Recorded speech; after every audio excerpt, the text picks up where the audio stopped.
মামলা 15-11-22 মিলাদি সালের মামলা, নৃশংস হত্যাকাণ্ড। এখানে 50 জন সাক্ষী ছিল।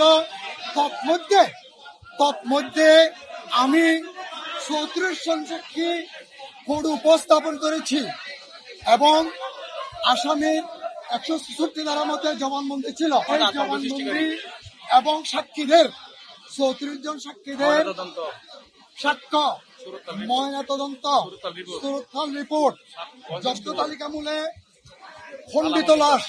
খণ্ডিত লাশ উদ্ধার সবকিছু পর্যবেক্ষণের মাধ্যমে এবং নির্মম, নিষ্ঠুর, নৃশংস এবং সমাজের আতঙ্ক সৃষ্টিকারী যে ঘটনা হয়েছে,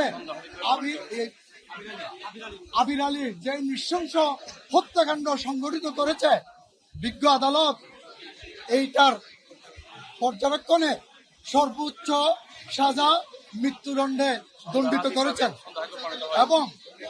এবং স্যার এই পর্যবেক্ষণ দিয়েছে আসামি পক্ষের আইনজীবী যদিও দাবি করে এই জবানবন্দি জোরপূর্বক নেওয়া হয়েছে, স্বীকারোক্তি জোরপূর্বক আদায় করা হয়েছে। বিজ্ঞ আদালত রায় প্রচারকালে ভিকটিমের মা বাবার উপস্থিতিতে বিজ্ঞ শত শত আইনজীবী এবং